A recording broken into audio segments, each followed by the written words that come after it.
ಇಲ್ಲಿಯವರೆಗೂ ಕೂಡ KRS ಡ್ಯಾಮ್ಗೆ ಲಕ್ಷಕ್ಕೂ ಕೂಡ ಅಧಿಕ ನೀರು ಒಳಹರಿವು ಇತ್ತು. ಈಗ ಆಚೆ ಕೂಡ 1,30,000 ಇತ್ತು. ಈಗ ಅದು ಹೆಚ್ಚಾಗಿದೆ. 1,50,000 ಕ್ಯೂಸೆಕ್ ನೀರನ್ನ ಆಚೆ ಬಿಡ್ತಾ ಇದ್ದಾರೆ. ಹೊರಹರಿವು ಇತ್ತು.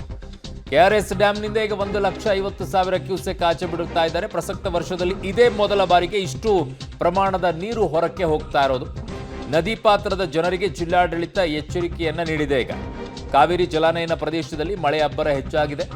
KRS ಅಣೆಕಟ್ಟಿಗೆ ಅಪಾರ ಪ್ರಮಾಣದ ಒಳಹರಿವು ಬರ್ತಾ ಇದೆ. ಸೊ ಹಾಗಾಗಿ 1,50,000 ಕ್ಯೂಸೆಕ್ ನೀರನ್ನ ಕಾವೇರಿ ನದಿಗೆ ಬಿಟ್ಟಿದ್ದಾರೆ. ನದಿ ಪಾತ್ರದಲ್ಲಿ ಪ್ರವಾಹ ಎದುರಾಗುವಂತಹ ಸಾಧ್ಯತೆ ಇದೆ. ಈಗ ಇದರ ಪರಿಣಾಮ ನದಿ ಪಕ್ಕದಲ್ಲಿ ಇದ್ದಂಥ ಜಮೀನುಗಳೆಲ್ಲ ಜಲಾವೃತಗೊಂಡಿದೆ. ಈಗ ಸದ್ಯಕ್ಕೆ ಅದು ನೋಡ್ತಾ ಇದ್ರೆ ಹೆಂಗಿದೆ ಅಂತೇಳಿ. ಅಯ್ಯಪ್ಪ, ಇಲ್ಲಿದ್ದ ಬೆಳೆಗಳಿಗೆ ಮುಳುಗಡೆಯಾಗಿವೆ. ಇದೇ ಮೊದಲ ಬಾರಿಗೆ ಈ ವರ್ಷದಲ್ಲಿ 1,50,000 ಕ್ಯೂಸೆಕ್ ಅನ್ನು ಬಿಟ್ಟಿರೋದು. ಮಂಡ್ಯ ಜಿಲ್ಲಾಡಳಿತ ಈಗ ನದಿ ಪಾತ್ರದ ಜನರಿಗೆ ಅಲರ್ಟ್ ಅನ್ನು ಘೋಷಣೆ ಮಾಡಿದ್ದಾರೆ.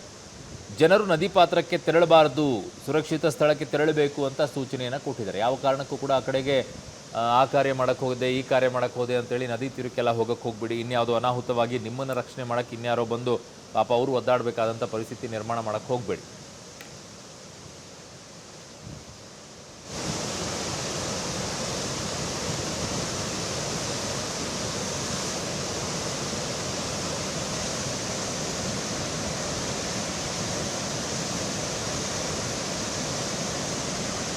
ಏನಾರ